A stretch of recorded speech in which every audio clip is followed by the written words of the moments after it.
Nous avons rendez-vous avec Mark Bendar. Il est maître de Reiki dans un cadre très inattendu.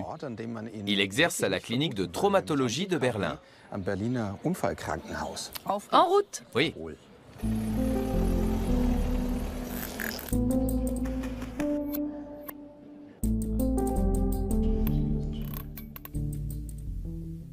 Mark Bendar, maître de Reiki, est en train de traiter un patient. Qu'est-ce qui vous amène sur cette table de soins? J'ai eu un accident du travail en décembre 2012.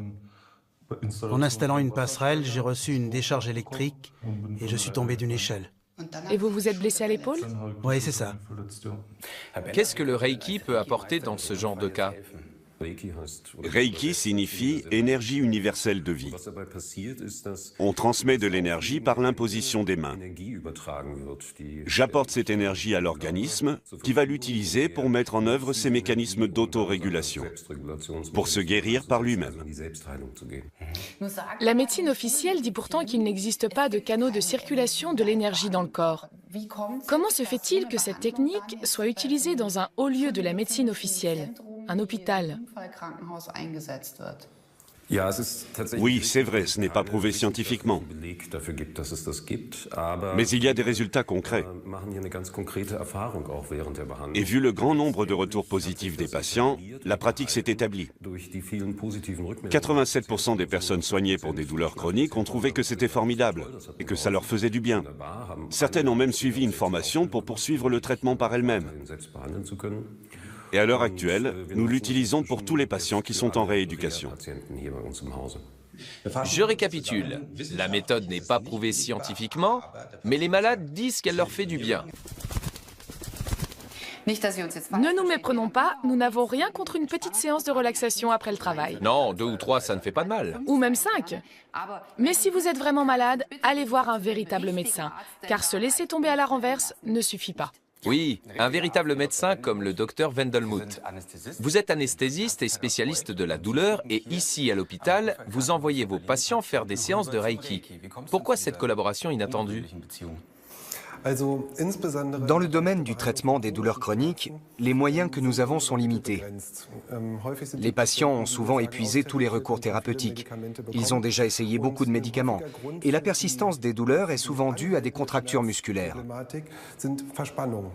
Les contractures sont très difficiles à traiter par voie médicamenteuse. Et elles ont aussi des répercussions psychiques sur les patients. Or, le Reiki est une technique qui se transmet très bien du thérapeute au patient.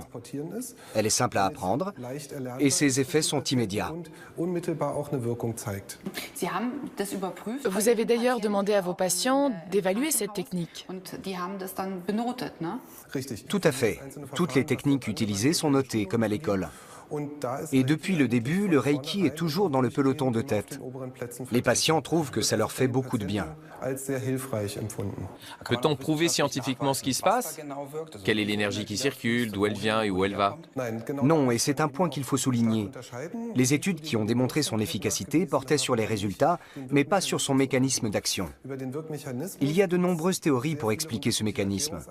Mais selon moi, elles relèvent toutes de l'ésotérisme. Elles ne correspondent pas à des réalités biologiques. Nous n'avons pas d'explication, mais c'est la même chose pour toutes les techniques de suggestion. Rares sont celles dont on connaît le mécanisme d'action.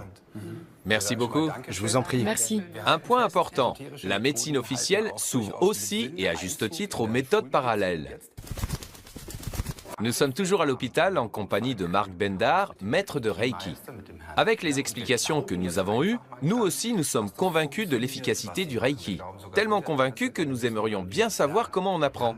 Je peux apprendre, moi, par exemple? Oui, c'est à la portée de tout le monde. Je vais m'allonger sur la table. Vous allez me montrer quelques trucs anti-stress et nous repartirons d'un bon pied. Premier point très important, on n'a absolument pas besoin de se déshabiller. Ça, c'est bien. On peut agir à travers les vêtements. Tout le travail repose sur ce qu'on perçoit dans les mains. Quand on suit une formation de Reiki, dès le premier niveau et l'ouverture qui se produit pour canaliser cette énergie, beaucoup de personnes ressentent tout de suite dans leurs mains des sensations de chaleur, des picotements, des pulsations. On a l'impression d'avoir un pouvoir de guérison dans les mains. On peut dire ça, oui. C'est aussi l'effet que ressent le patient. Vous avez dit que vous sentiez aussi les points de blocage. Oui, je ressens les endroits où le corps a des besoins importants et ceux où ils sont plus faibles. Ça fait partie de mes points de repère. Au niveau des mains, ça se traduit également par différentes sensations de chaleur, de picotement ou de pulsation. Je sens effectivement une grande chaleur. Vous pouvez toucher ma main pour comparer. Elle est froide. Tout à fait. Tout est là. Mes mains sont froides, mais le patient ressent l'énergie qui circule par une sensation de chaleur. Ok, je vais vous laisser travailler et vous nous direz après les blocages que vous avez ressentis chez Caro.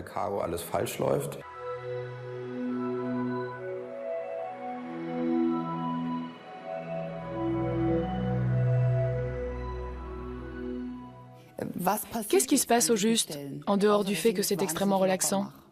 L'effet principal de cette technique, qui explique pourquoi on l'applique dans une clinique de traumatologie, est qu'elle déclenche une profonde relaxation du corps, et notamment des muscles. C'est très important parce que nous avons constaté que lorsque les patients sont détendus, à la fois mentalement et musculairement, les résultats d'autres méthodes conventionnelles, comme l'ergothérapie ou la kinésithérapie, sont nettement meilleurs. Grâce à vous, je vais donc repartir avec une camarade super zen et en pleine forme. Merci. Et merci de vos explications. Je vous en prie. Oui, merci beaucoup, c'est vraiment fantastique. Ce que nous venons de voir distingue le Reiki de très nombreuses autres méthodes ésotériques. Avec elles, c'est tout le contraire. Elles sont toujours présentées avec des explications scientifiques savantes, mais les preuves concrètes de leur efficacité sont difficiles à trouver. Nous espérons en tout cas que ce numéro de Xenius a un peu enrichi vos connaissances. Oui, et peut-être même que vous êtes un petit peu plus heureux ou au moins plus prudent. Ça peut être utile. À la prochaine!